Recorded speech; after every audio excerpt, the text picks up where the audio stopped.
I was young, so I was kind of part of that young crowd. I didn't really get into like, I guess what Americans would call the OGs and what they're doing. So they're doing that big illegal stuff. But I was kind of around. I was definitely around. The gangs. I was definitely around.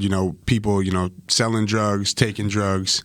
But where it caught up to us, me and my roommates, was the gang part of it.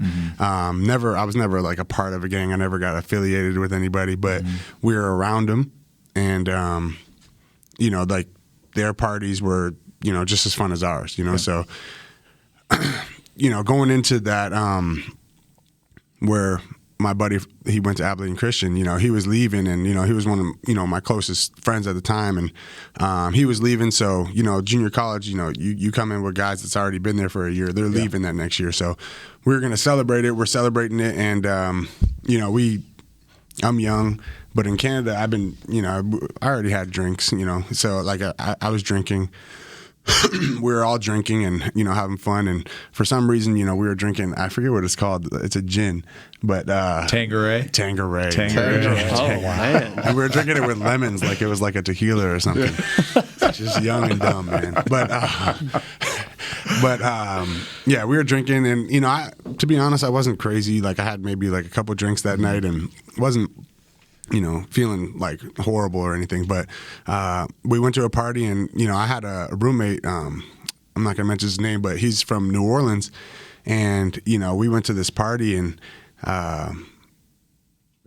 we were all talking to girls, and, it kind of got heated because of, the girls we were talking to and stuff. So we noticed that we were leaving, and as we were leaving, it just got more and more heated. And my roommate from New Orleans, he's been through Katrina, and he's been through adversity, right. And he just wasn't going to tolerate it, and he knocked a couple dudes out right away, and so we knew from there, like, we're going to have to get ourselves out of the situation, and so we fought ourselves out of the situation. And how many of you guys are there, and then how many are on the opposition? So we had 3 of us there, and one of our female friends. Yeah. But she was cool. She she didn't want any of those problems. She she shouldn't even been there with us. Yeah.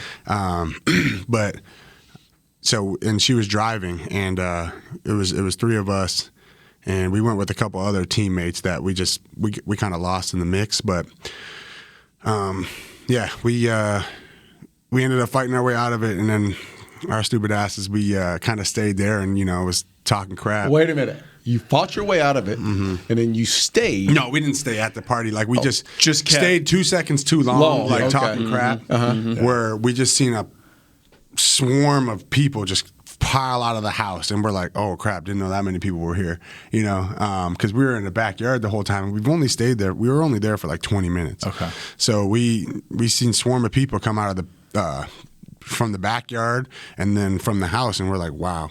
Did not know this many people were here. So, like, our only decision at that point was like, yo, get to the car.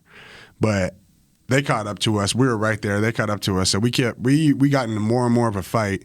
And then there were guys with knives, and guy had a screwdriver, kitchen knife, and like a real like butterfly knife thing.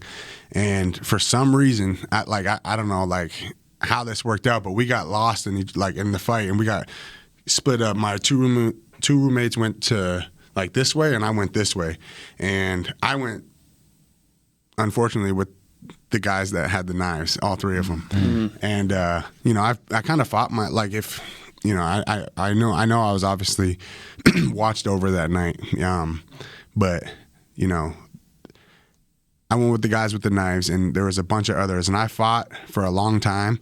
But I was getting, stabbed at the same time. But at the time, like, your adrenaline. Yeah, did you know that you were I knew it because there was a point. I didn't know for a couple of them because I got hit with the screwdriver a couple of times and stuff. But there was a point where I felt it, and it felt like a really hard punch to my rib, and I stuck my finger in my body, through my shirt and into my body, and I was like, okay.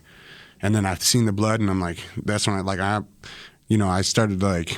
That's when I started to feel things, that's when I started to feel it, and I was scared, and, I was nervous, but, fortunately, like I said, I was watched over. I didn't end up going to the ground. I went to a knee at one point, but, yeah, I mean, got hit a couple of times, and you know, I was hurting, but there's other people hurting pretty bad as well that were their friends. So they kind of stopped, and these guys still don't know who these guys are. You know, one day I hope they reach out to me or whatever. But I got in their truck with one of my teammates that was there that we kind of lost, and he just, you know, kept pressure on me, and they sped at like probably, I don't even know how fast they were going, but it was over 100 to the hospital. And you know, I pulled myself out of the back of the truck, and there was just blood flowing down my legs.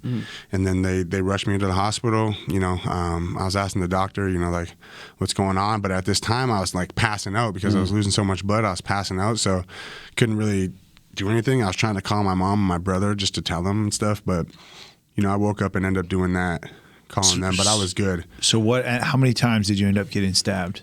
I got stabbed, like what they classify as a stab, like the deepness, 11 times, and I had 17 lacerations. Yeah.